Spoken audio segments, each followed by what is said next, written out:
민수기 1장부터 민수기 25장까지 이 내용은 바로 구세대에 대한 내용들이 소개가 되고 있고, 그리고 26장부터 이제 36장까지 이 내용은 새 시대에 대한 내용이죠.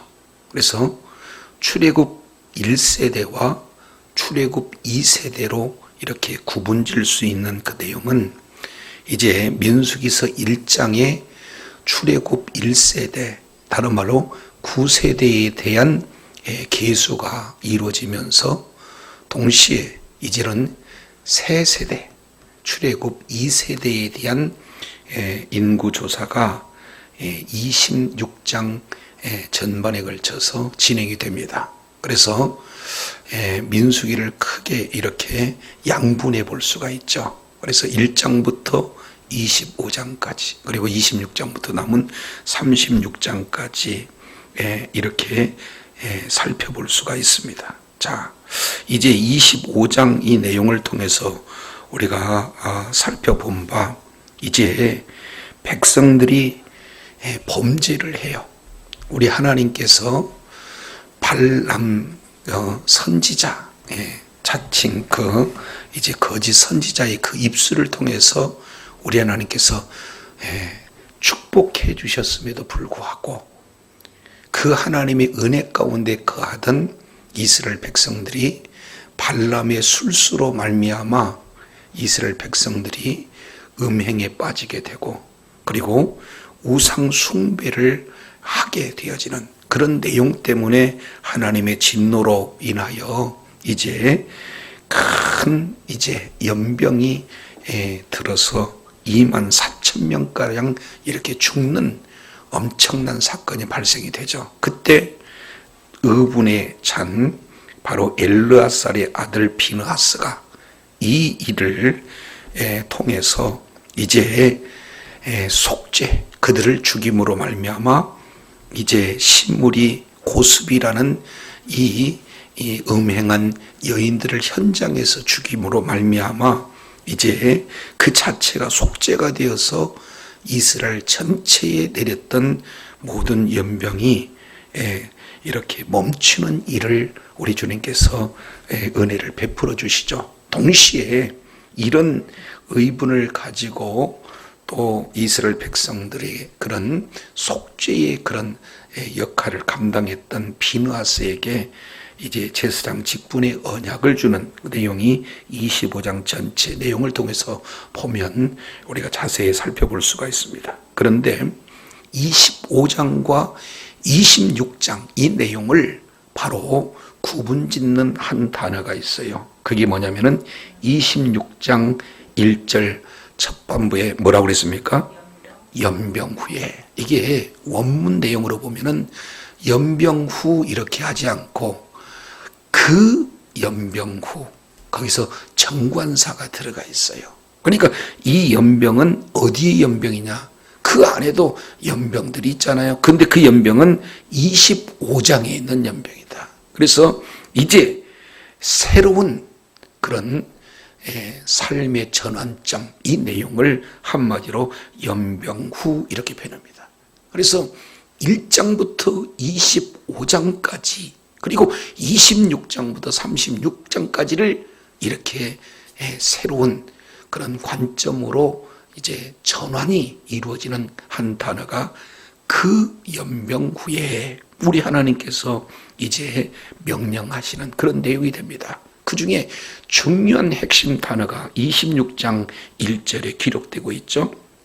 여기서 한 단어는 어떤 내용인가? 여호와께서 모세와 제사장 아론의 아들 엘르아살에게 일러 이르시되, 이렇게 표현하잖아요. 그러니까 여기서 등장하는 자가 누구냐? 지금까지 하나님은 모세에게 말씀하셨다, 또는 하나님은 모세와 아론에게 말씀하셨다. 그런데 26장 연병 후에 이제는 비로소 우리 주님께서 직접 계시하시는, 말씀하시는 대상이 모세와 아울러서 누가 등장하느냐?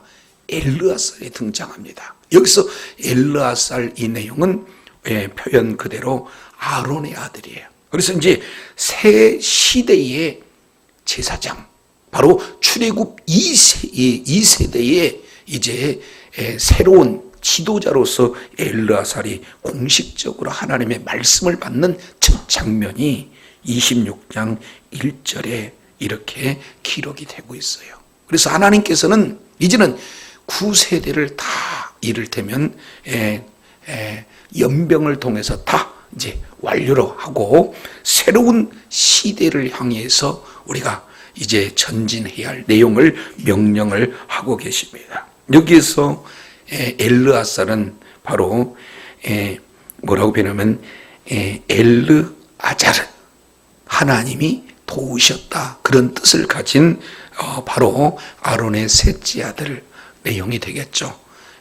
그래서 엘르아살이 이제 그 형들 둘, 레위기서 10장 내용을 보면은 누가 이렇게 죽습니까? 내용을 통해서 보면은 나답과 아비후, 그리고 이어서 엘르아살, 이렇게 되거든요. 그래서 다른 불을 드림으로 말미암아 나답과 아비는 죽고, 그리고 엘르아살이 아론의 바로 이제 세대 대를 이어서 제사장이 되었고, 그 제사장의 첫 번째 하나님께 이렇게 말씀을 받는 장면이 소개되고 있습니다. 그 내용은 26장 2절입니다. 뭐라고 말씀하십니까? 이스라엘 자손의 온 회중에 뭐를 조사해라? 총수를 계수해라, 조사해라. 그래서 그들의 조상의 가문에 따라 조사를 하되 이스라엘 중에 20세 이상으로 능히 전쟁에 나갈 만한 모든 자를 뭐하라고 합니까? 계수하라. 우리 주님께서 모세와 엘르아살을 통해서 계수하는 그런 어떤 내용이 소개가 되고 있습니다. 여기에서 총수를 이렇게 조사를 하되 원칙 세 가지. 첫째, 이스라엘 중에서 계수할 것. 두 번째, 20세 이상으로 계수할 것. 이상의 남자들로 계수하는 겁니다. 그리고 세 번째는 싸움에 나갈 만한 자를 계수해라, 이렇게 표현합니다. 그러면 이제 첫 번째 인구조사와 두 번째 인구조사는 이 속에서 특징 짓는 몇 가지가 있어요. 그 중에 핵심적인 내용이 하나가 뭐냐, 똑같이 이제는 군사로서 이제 싸움에 나갈 만한 사람들을 계수하지만 2차 지금 인구조사에서는 한 가지 더 추가합니다. 그 목적을 후에 이렇게 표현합니다. 민수기 26장 52절, 여호와께서 모세에게 일러 이르시되, 이렇게 표현하죠. 그러면서 뭐라고 표현해요? 53절에 보니까 뭐라고 표현해요? 이 명수대로 땅을 나누어 주어 기업을 삼게 하라. 그러니까 명수대로 땅을 나누어 줄 기업을 삼게 하기 위해서 각 지파의 명수가 어떻게 되는 건가, 이것을 계수하는 거죠. 그래서 이 54절에는 조금 더 구체적으로 표현하죠. 수가 많은 자에게는 기업을 많이 주고 수가 적은 자에게는 기업을 적게 줄 것이니 그들이 계수된 대로 각 기업을 주되, 이렇게 표현합니다. 그래서 2차 계수의 추가적인 목적 하나가 뭡니까? 계수하는 목적은 땅을 분배하는 거예요. 그래서 이제는 약속대로 가나안 땅을 이렇게 차지하는, 그러기 위해서 군사로서 계수가 되어지지만 그 모든 땅을 약속의 말씀대로 다 이렇게 장악이 되어지면은 계수하기 위해서 두 번째 이제 인구 조사를 진행한다라는 사실을 우리가 살펴볼 수가 있습니다. 근데 여기서 좀 더 특징 지어진 내용은 어떤 곳에서 암시가 되느냐? 3절 보세요. 모세와 제사장 엘르아살이 어디 맞은편? 여리고 맞은편 요단과 모압 평지에서 그들에게 전하여 이르기를. 그러면 여기서 특징적 장소가 어떻게 냐면 요단과 모압 평지란 말이에요. 근데 그 모압 평지 중에서도 어디라고 표현합니까? 여리고 맞은편. 그러면 여리고는 어떻게 됩니까? 가나안 땅의 첫성 아니에요.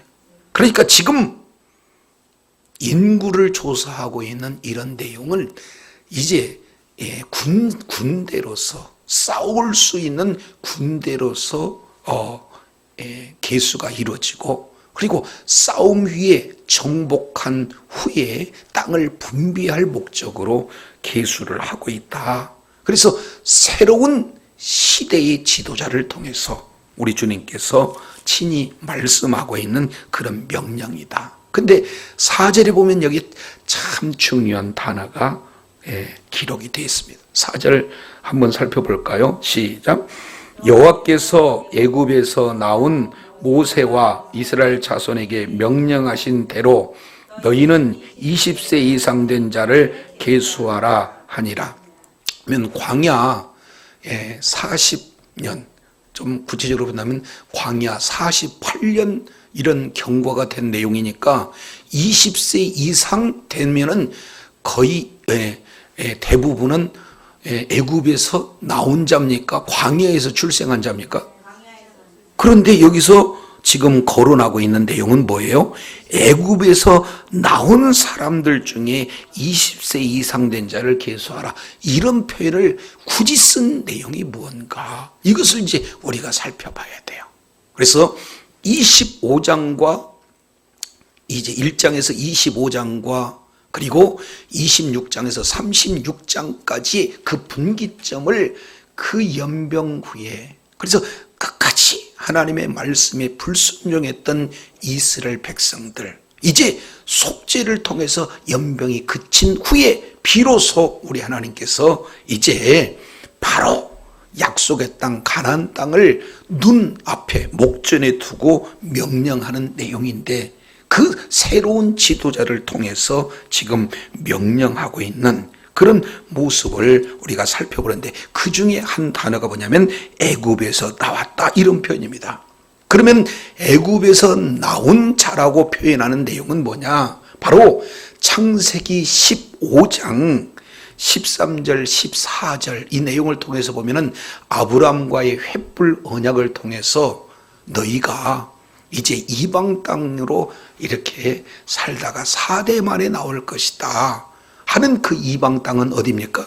애굽 땅이. 그래서 우리 하나님께서 아브라함과의 약속을 신실하게 지키는 바로 하나님이시고, 그리고 이 이스라엘 백성들은 무슨 백성입니까? 언약의 백성이라는 거예요.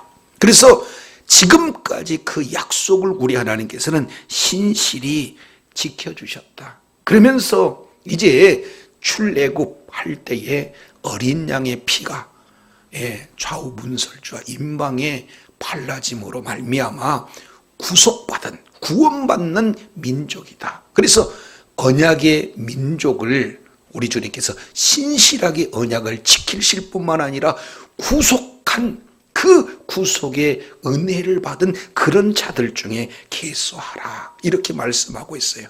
그렇다면 이 말씀은 궁극적으로 하나님께서 가나안 땅을 주시겠다는 그 약속을 신실하게 이루시겠다는 그 의미도 이 속에 포함되고 있다는 사실을 기억하시기 바랍니다.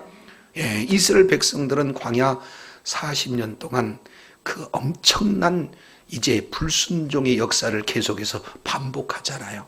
이 내용을 히브리서 2장에서는 얼마나 이것을 아주 자세히 기록하고 있는지 몰라요. 자, 히브리서 우리가 2장 내용을 한번 살펴보면은 이런 말씀을 하고 있어요. 히브리서 3장이네요. 3장 이 내용을 통해서 보면은 반복해서 말씀을 하고 있습니다. 자, 15절 3장 히브리서 3장 15절 내용을 보면은 성경의 일렀으되. 그래서 지금 성경이 말씀하시는 그런 내용이에요.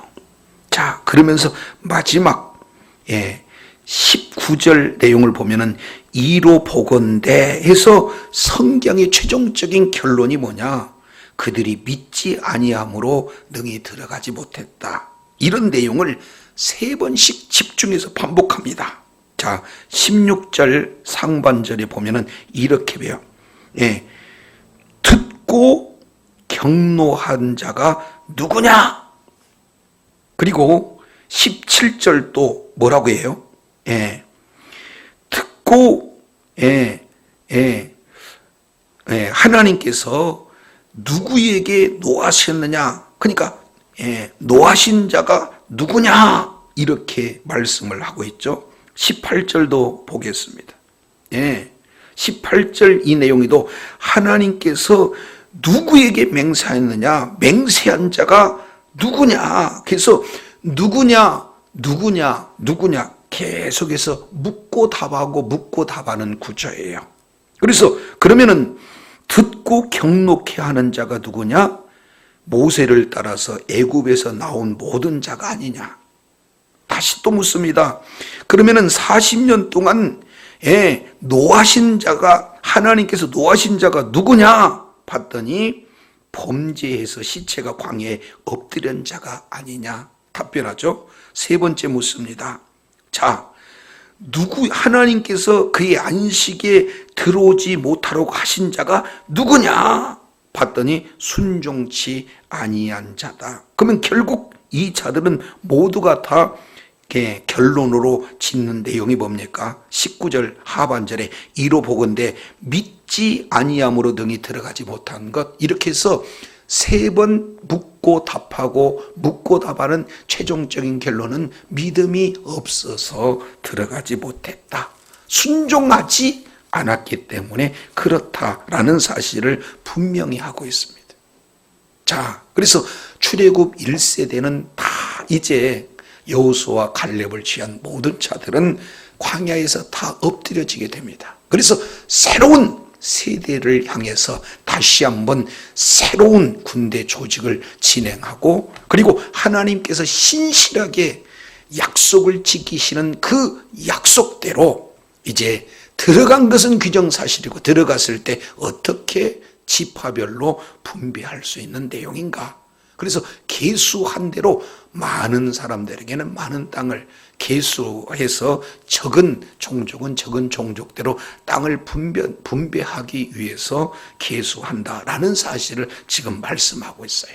자, 그런데 이 내용을 보면 12지파가 계속해서 진행이 됩니다. 5절 보세요. 5절 1차 내용하고 똑같습니다. 4개의 진영, 성막을 중심으로 해서 동서남북 이렇게 4개의 그런 지파들이 세 지파씩 해서 동서남북에 12지파가 지금 있는데 그 순서가 그대로 동일합니다. 첫 번째죠. 자, 26장 5절에 르벤 자손, 그리고 12절 보니까 시므온 자손, 그리고 15절에 르시가 자손. 그래서 르벤이 이제는 르벤의 깃발 아래 모이는 3개의 지파, 이 내용이 지금 5절부터 이제 18절까지 제1진에 대한 내용이 기록이 되고 있습니다. 자, 두 번째입니다. 제2진은, 자, 여기는 이제 동쪽에 거주했던 유다, 이사갈, 스불론 지파에 대한 내용이에요. 여기서 유다의 깃발을 들고 모이는 세 지파, 19절에 보니까 유다의 아들, 그리고 자손들, 그리고 23절에 이사갈 자손들, 그리고 민수기 26장 28절 스불론 자손들, 이렇게 나옵니다. 제3세대는 이제 요셉의 자손들입니다. 그들 중에 므낫세, 그 다음에 에브라임, 베냐민 지파가 28절부터 41절까지 기록되는데 29절 보니까 므낫세 자손이 나오죠. 35절에 에브라임 자손이 나오죠. 38절에 베냐민 자손이 나와요. 이게 첫 번째 인구 조사할 때 제3진 이렇게 표현합니다. 자, 사진은 42절부터 50절까지 이제 제4진, 이동할 때 맨 후미에 있었던 그런 자들이 누구냐? 단 깃발 아에 모이는 세 지파. 그래서 42절 단지파, 44절 아셀 지파, 그리고 48절 납달리 자손 이렇게 지금 표현하고 있습니다. 그래서 총 12지파가 소개가 되고 있어요. 자, 그러면은 여기서 두 번째 인구조사에서 우리가 특징 지을 수 있는 핵심 두 가지를 여기서 우리가 살펴볼 수가 있습니다. 첫 번째, 이제 총수만 이렇게 계수하라 이렇게 말씀하지 않고 그 속에 특징 지어진 내용들이 기록이 되고 있습니다. 자, 이 내용의 첫 번째 특징에 되어지는 내용을 우리가 살펴보면 여기서 아주 핵심적인 단어가 나오는 것을 볼 수가 있습니다. 자, 19절 볼까요? 19절 중요합니다. 19절 유다의 아들들은 에르와 오난이라. 이 에르와 오난은 가나안 땅에서 뭐하고?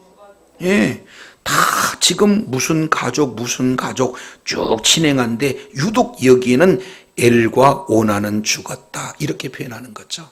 이것은 창세기 38장에 기록된 내용입니다. 우리가 잘 알겠지만 유다에게는 세 아들이 있잖아요. 그 중에 큰 아들이 엘, 그 다음에 오난, 그 다음에 셀라 이렇게 되잖아요. 그런데 이제 엘의 부인이 누구였습니까? 다말이었잖아요. 그죠? 그런데 그만 하나님의 말씀에 불순종함으로 말미암아 엘이 먼저 죽었어요. 그 다음에 이제 형사취수법 그 내용을 통해서 누가 이제 같이 오난이 형을 대신해서 대를 잇게 되는데 이게 바깥에다가 설정함으로 말미암아 하나님 보시기에 악해서 죽이지 않습니까? 그러면 이 엘과 오난은 무엇을 지금 의미하고 있습니까? 하나님의 말씀에 대한 불순종을 얘기하고 있어요. 그래서 지금 인구조사를 진행하는 데 있어서 이런 과거에 있었던 그 내용을 기록함으로써 이들이 불순종했다라는 사실을 정확하게 표현합니다. 자, 61절 1절도 또 보겠습니다. 61절 내용을 보면은 여기 레위기서 10장에 나와 있는 자, 60절 보겠습니다. 아론에게는 나답과 아비와 엘르아살과 이다말이 났더니. 그래서 네 아들이 기록이 되고 있습니다. 그 중에 61절 내용을 보니까 나답과 아비는 다른 불을 여호와 앞에 들이다가 뭐 했다? 죽었더라. 전후 내용을 쭉 살펴보면은 죽었더라 하는 그런 어떤 단어들이 없어요. 이제 65절 그들이 반드시 광야에서 죽으리라 하신 약속대로 지금 한 사람도 남지 않고 죽었다 하는 내용을 이렇게 표현합니다. 자, 65절 우리 다 같이 한번 읽겠습니다. 시작. 이는 여호와께서 그들에게 대하여 말씀하시기를 그들이 반드시 광야에서 죽으리라 하셨습니다. 이러므로 여분네의 아들 갈렙과 눈의 아들 여호수아 외에는 한 사람도 그럼요 다 죽었어요. 그 얘기는 우리 하나님의 신실하신 언약의 성취입니다. 이것은 민수기서 14장 바로 28절부터 29절 이제 가데스 바네아의 사건을 통해서 너희가 탐지한 그의 땅이 바로 40일 동안 탐지했다. 그래서 이리를 1년으로 환산해서 40년 동안 광야에 너희 죄를 이렇게 지고 죽을 것이다 하신 그 말씀을 신실하게 이루시는 그런 어떤 내용들을 살펴봐요. 단 여호수아와 갈렙의 경우에는 하나님 앞에 신실한 그런 자였기 때문에 하나님께서 그들은 이제 가나안에 들어가겠다 약속하신 그대로 둘을 제외한 모두가 다 죽었다 이렇게 표현하고 있는 것을 우리가 성경을 통해서 살펴보게 됩니다. 그래서 26장에 죽었다. 나답과 아비후. 그리고 엘과 오난 죽었다. 이 내용은 불순종에 대한 내용을 12지파를 계수하면서 우리 하나님께서 유독 그 속에 집어넣었다라는 사실을 보게 됩니다. 자, 그러면 마지막 세 번째 죽었다라고 이렇게 표현하는 이런 내용을 통해서 왜 여호수아 갈렙 외에 죽었는지 아느냐? 하나님의 말씀에 불순종해서 죽었다.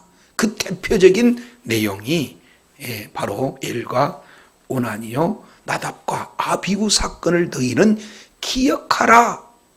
하나님이 신실하게 약속을 지키시고 젖과 꿀이 흐르는 가나안 땅을 반드시 이렇게 얻게 하실 그때에 너희도 기억하라 하는 내용을 지금 말씀을 하고 있다라는 것을 보게 됩니다. 자, 그러면은 민수기 25장, 26장에서 조금 더 특징적인 몇 가지만 우리가 살펴보도록 하겠습니다.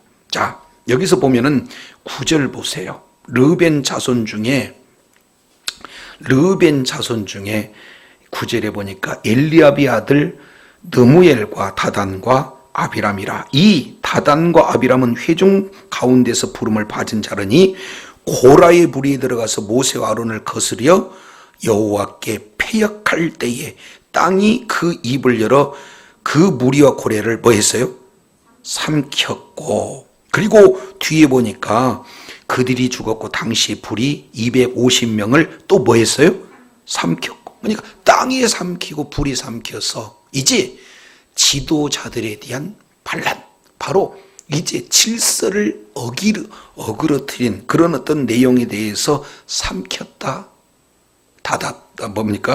다단과 아비람, 그리고 250명을 불로 삼켰다. 이 내용을 통해서 보면은 역시 불순종에 대한 그 내용을 기록함으로써 새 시대 출애굽 2세대 역시 마찬가지로 이제 젖과 꿀 흐르는 가나안 땅에 들어갈 때 반드시 하나님의 말씀에 불순종하는 어리석은 일을 해서는 안 된다 하는 내용을 중간중간에 이렇게 기록해 놓고 있는 것을 우리가 살펴볼 수가 있습니다. 자, 또 이제 특징적인 것 몇 가지가 있는데 33절 보겠습니다. 33절 내용을 보면은 여기에는 아주 특이한 이름 5이 소개가 되고 있어요. 헤벨의 아들 슬로브와 시인. 아들은 없고 뭐가 있어요? 딸이 있어요. 그러니까 딸이 있는데 그 딸의 이름 5명을 이렇게 변합니다. 말라, 노아, 호글라, 밀가, 디르사, 이렇게 5명의 딸을 기록한 겁니다. 이 5명이 왜 기록됐습니까? 아까 53절, 54절 내용을 보니까 계수한 대로 뭐합니까? 분배를 해요. 그런데 20세 이상 싸움에 나갈 만한 자인데 여기는 여인들이잖아요.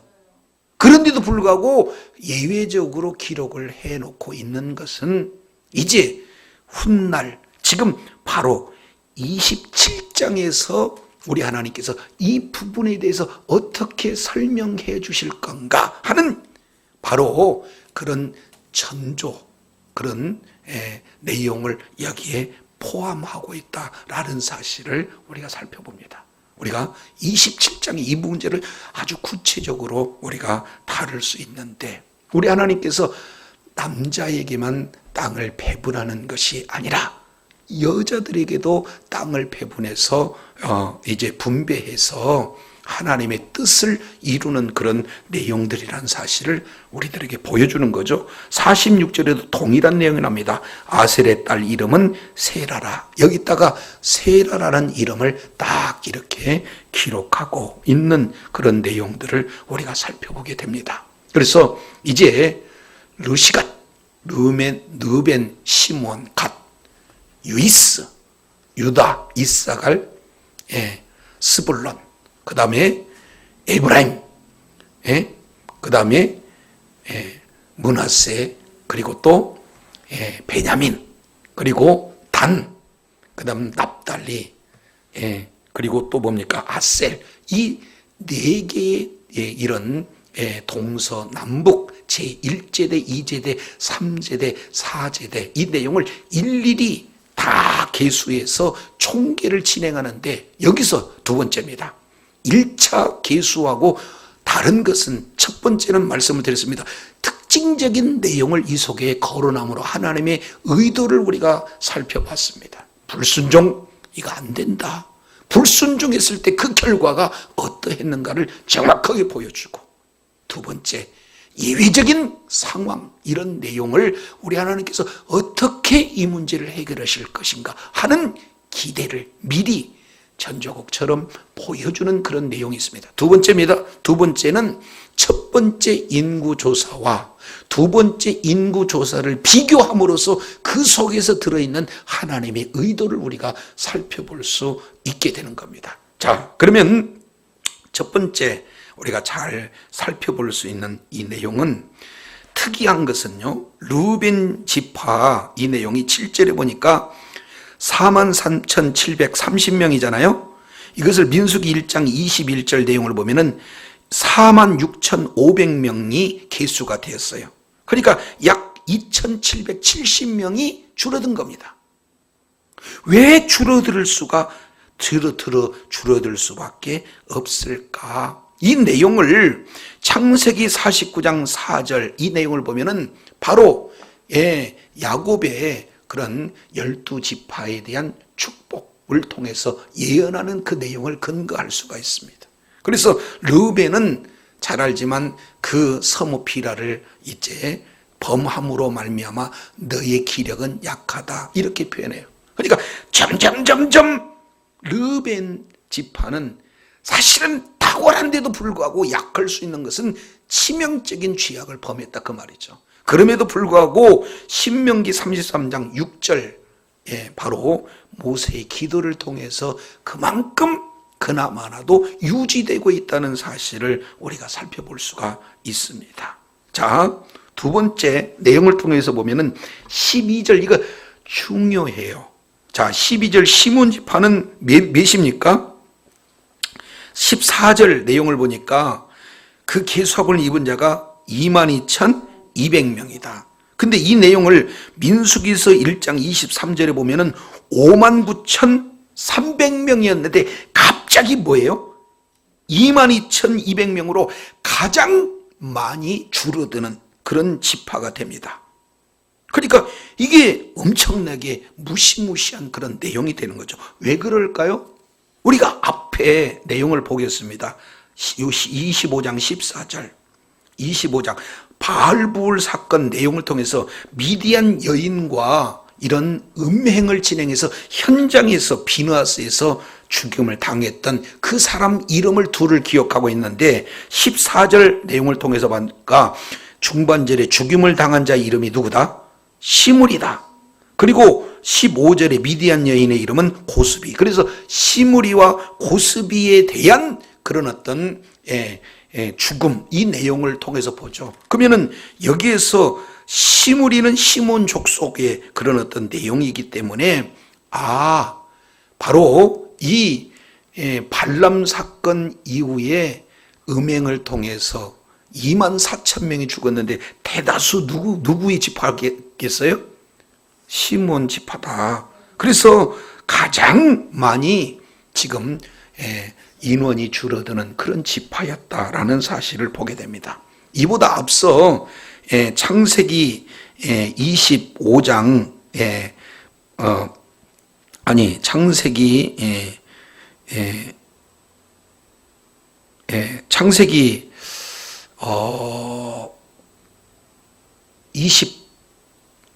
창세기 27장인가요? 이 내용을 보면은 세겜에 대한 내용이 나오죠. 세겜.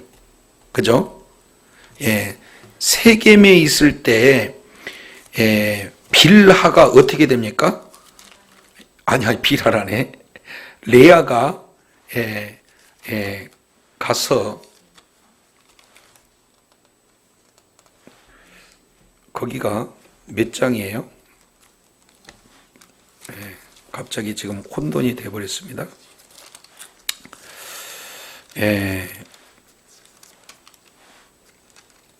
20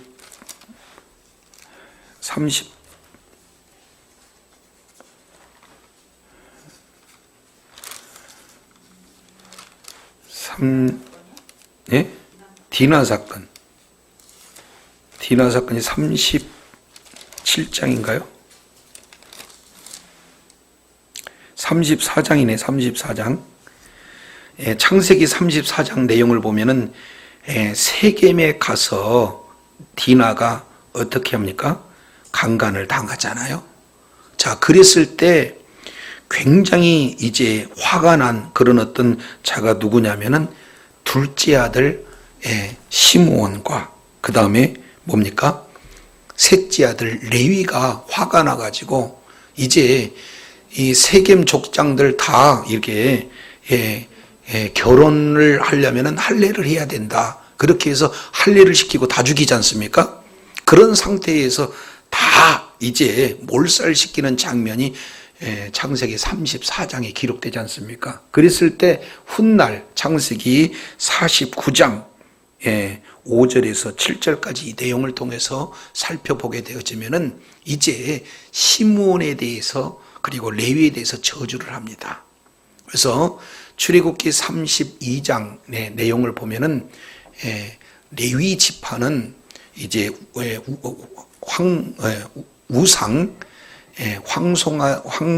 황소를 세웠던 그런 송아지 우상을 세웠던 그런 내용을 통해서 이제 레위가 그런 자들을 다 이렇게 죽이는데 앞장섬으로 말미암아 거기에서 이제 레위는 건짐을 받아요. 그런데 시므온은 그런 내용이 없습니다. 그래서 가장 많이 지금 인원이 줄은 그런 지파가 누구예요? 시몬 지파. 근데 신기하게도 5절부터 14절까지 르벤 그리고 시몬 그 다음에 갓 요 내용은 전부 다 줄어듭니다.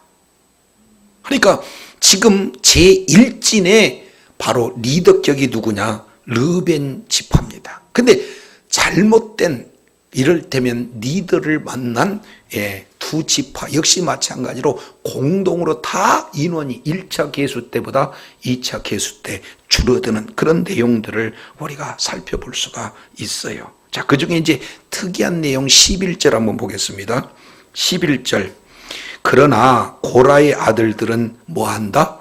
죽지 아니한다. 여기서 죽지 아니한다는 것을 굳이 기록한 것은요, 고라가 당을 지어서 이제 죽게 되지 않습니까? 특별한 방법으로 땅이 갈라져서 땅이 삼켜버리는 그런 아주 그냥 표적적인 죽음을 진행했는데도 불구하고 고라 아들들은 어떻게 돼요? 죽지 않아요. 그러니까 부모의 죄가 자식에게 전가되지 않는다. 이 내용을 지금 그대로 표현해 준 겁니다. 그래서 훗날 이 고라 자손은 시편 150편 가운데 11편, 시편 42편부터 49편, 84편부터 85편, 87절부터 88편, 총 11편의 시편을 이렇게 성전에 올라가는 그런 시를 이렇게 지는 것을 보게 됩니다. 그래서 비록 이제 조상이 잘못 죄를 지어서 그 심판을 받는다 할지라도 끝까지 하나님 앞에 신실한 자들은 우리 하나님께서는 은혜를 베풀어 주신다는 사실을 보여주는 거예요. 그래서 르벤과 함께 진행했던 그런 사람들은 다 이게 수가 감소가 됩니다. 반면 19절부터 이제 27절까지 이 내용은 제2제대라고 방향으로 보면은 동쪽에 거하는 그런 자들입니다. 그래서 유다 깃발 안에 친친 지파들은 모두가 다 1차 뭡니까? 계수 때보다 모두가 다 이렇게 인구수가 증가해요. 그래서 유다 내용을 보면 22절에 1차 때는 74,600명이라고 민수기 1장 27절에 말씀하고 있는데 여기에 22절에는 76,500명, 그래서 약 1,900명이 됩니다. 그러니까 가장 많은 인구수가 어디예요? 유다 지파에서 진행이 되어지는 것을 보게 됩니다. 그리고 이스라엘 자손은 원래는 민수기 1장 29절에 보니까 54,400명인데 여기에 계수함이 64,300명이나 돼요. 그러니까 약 9,900명이 증가하고 27절 스불론 자손은 민수기 1장 31절에 57,400명이었는데 65,500명이니까 약 3,100명이 증가됩니다. 그래서 르벤 깃바라에 모여 있느냐 아니면 유다 깃바라에 모여 있느냐에 따라서 전체가 수가 감소한가 아니면 그 인구수가 증가한가를 아주 이게 비교해서 보여주는 그런 내용들을 우리가 살펴볼 수가 있습니다. 그래서 이제 어느 지도자를 만나느냐 굉장히 중요합니다. 그래서 구역장이 바로 이제 말씀에 이렇게 겸비하고 하나님을 경외하는 자냐 아니냐, 믿음의 가정에서 가장이 이런 믿음을 이렇게 소유하는 자냐 아니냐, 이거에 따라서 인구수가 줄고 증가하는 그런 내용에 직접적인 연관을 미친다. 이런 사실을 르벤과 그리고 유다 지파를 통해서 따르는 그런 지파들의 내용을 통해서 우리가 살펴보게 됩니다. 자, 그래서 이제 세 번째 내용은 요셉의 아들은 므낫세와 에브라임이에요. 자, 여기서는 조금 특이합니다. 왜 그러냐면 1차 계수에서는 에브라임을 먼저 해놨어요. 그런데 여기서는 순서를 바꿔놓고 므낫세를 이렇게 진행하는 겁니다. 근데 신기하게 내용을 보면은 므낫세는 34절에 보니까 민수기 1장 35절에는 32,200명인데 무려 므낫세가 25,000명, 가장 많이 증가한 내용입니다. 므낫세가. 그래서 52,700명이 되는 거예요. 그런데 반면에 에브라임은요 8,000명이 줄어들어요. 원래는 1차 때는 405,000명이었는데 2차 때는 32,500명입니다. 1차 때는 45,000명이었는데 그러니까 약 8,000명이 줄어요. 자, 그러면 우리가 잘 알겠지만 요셉의 아들은 므낫세와 에브라임이잖아요. 그러면 누가 형입니까? 므낫세가 형이고 에브라임이 동생이에요. 그런데 야곱이 축복을 할 때 어축복을 하잖아요. 그러니까 실질적인 장자의 역할은 누가 하는 겁니까? 에브라임이 한다 그 말이에요. 그런데 므낫세의 입장으로 봤을 때는 얼마나 그게 인간적인 측면으로 보면은 속상할 수 있잖아요. 그런데도 그게 하나님의 주권이라면 인정한다 해서 겸손하게 하나님의 말씀에 순종했더니 우리 하나님께서 그런 겸손한 므낫세 지파를 향해서 가장 이제 그 수가 증가되는 결과를 보여줘요. 반면 에브라임은 이제 동생이 갑자기 장자가 되어서 하나님 앞에 신실하지 못한 것 같아요. 겸손하지 못한 것 같아요. 그래서 결국 약 8,000명의 내용이 줄어드는 그런 결과를 우리가 살펴볼 수 있게 되는 겁니다. 자, 그래서 이제 마지막 최종적인 51절 우리 다 같이 한번 읽도록 하겠습니다. 시작. 이스라엘 자손의 계수함을 입은 자가 몇이다? 60만? 60만 1,730명이에요. 그러면 1차 계수 내용을 보면 민수기 1장 46절에 보면은 60만 3,550명입니다. 그러면 여기에서 내용을 통해서 보면은 약 몇 명이 줄어드냐면은 1,820명이 줄어들어요.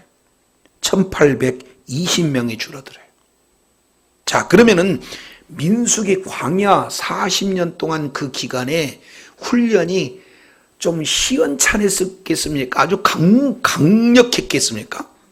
그러니까 줄었다는 것은 그만큼 강력한 힘든 여정이었다라는 사실을 우리가 살펴봐요. 그럼에도 불구하고 이 속에서 크게 우리가 살펴볼 수 있는 그런 내용은 하나님이 어떤 하나님이냐라는 사실을 보여줘요.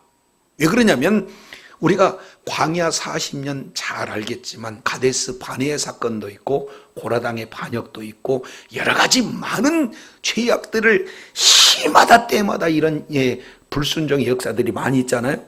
그런데도 불구하고 우리 주님께서는 한번 약속하신 그 약속을 신실하게 이루셔서 반드시 우리 하나님께서는 불순종하는 자들은 죽인다 한이 있다 할지라도 하나님의 약속은 이루십니까? 이루시지 않습니까?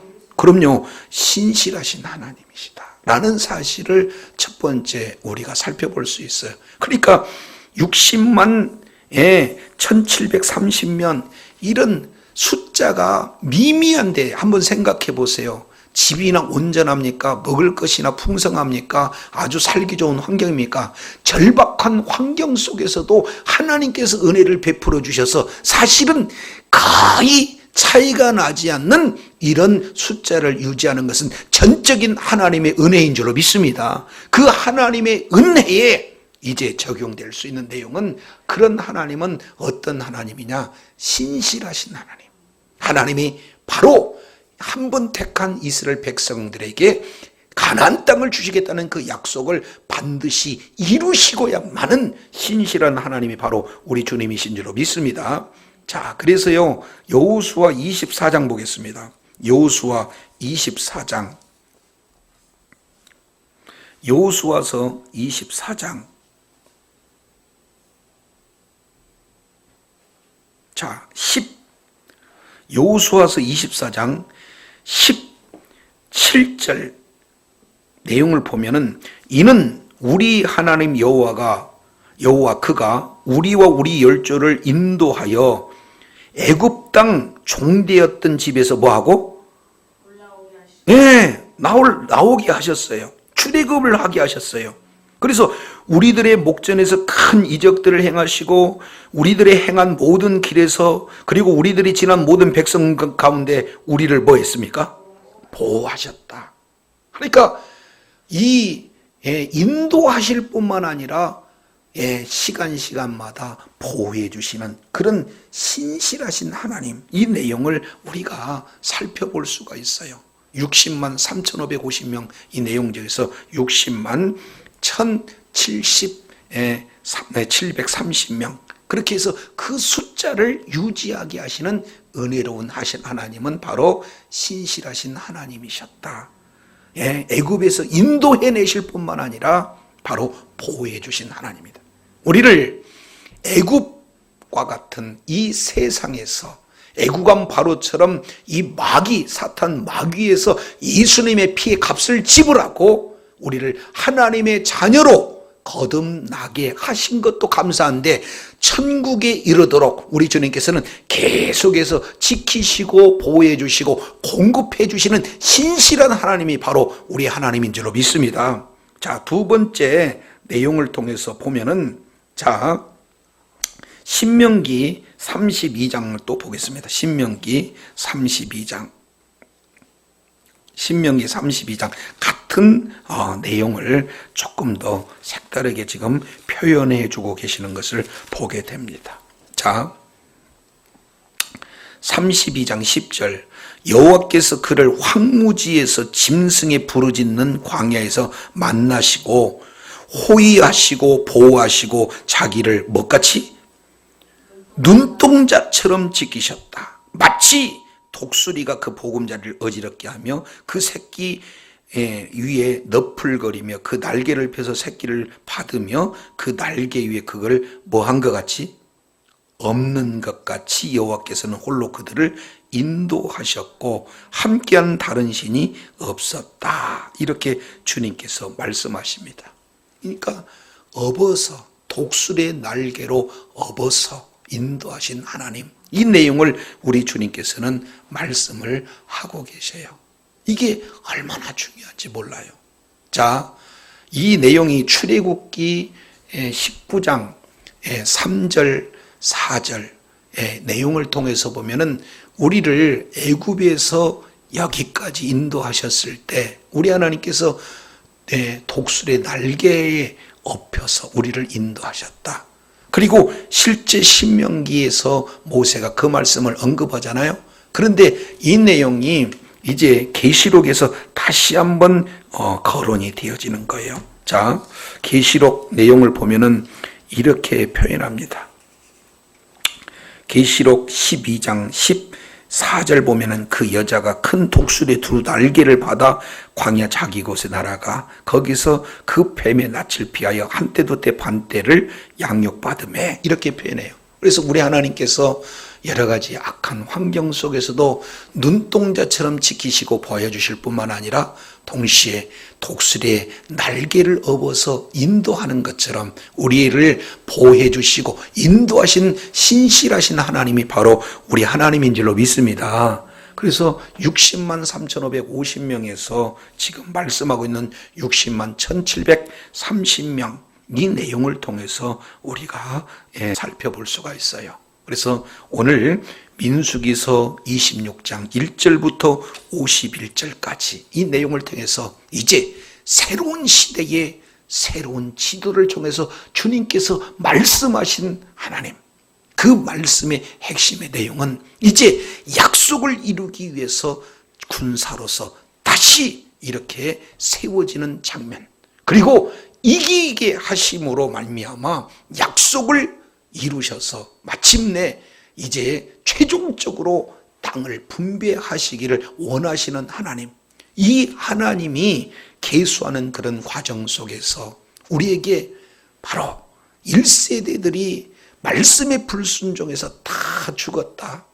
그 중에 이제 나답과 아비후, 또 동시에 뭡니까?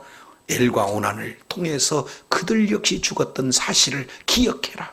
그래서 더 이상 불순종의 이제 자리에 이제 빠져서 이런 어리석은 1세대들과 같은 그런 자리에 있어서는 안 된다라는 사실을 보여주시고, 두 번째, 어느 지도자의 만남이냐, 그에 따라서 이제 수가 이렇게 차이가 나는 것을 통해서 정말로 이제 우리가 뭐니 해도 예수 그리스도의 대장, 바로 우리들의 대장 예수 그리스도의 깃발 아래 모였을 때 모든 내용이 바로 흥왕하고 이길 수 있다는 사실을 보여준다는 걸 기억하시기 바랍니다.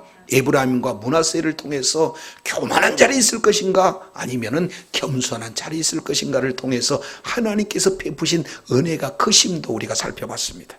그리고 숫자가 거의 차이가 나지 않는 그런 척박한 환경 속에서 우리 하나님께서는 보호해 주실 뿐만 아니라 약속을 신실하게 이루신 것처럼 이제 예수 그리스도를 믿는 믿음을 가진 저와 여러분에게 하나님의 자녀가 되게 하셨고 날마다 동행하시는 그런 약속을 이루실 뿐만 아니라 우리의 기도를 들어주시고 궁극적으로는 하나님 나라에서 이제 영원한 상속자로서 기업을 누릴 수 있는 그 약속을 신실하게 지키실 줄로 믿습니다. 그래서 비록 광야와 같은 어려운 척박한 환경이 우리 앞에 놓인다 할지라도 신실하게 약속을 지키신 그 주님이 바로 우리의 하나님이시기에 약속의 말씀 붙들고 날마다 신실하게 이루시는 주님을 바라보며 오늘 또 지키시고 보여주신 주님의 은혜를 우리가 생각하며 겸손하게, 그리고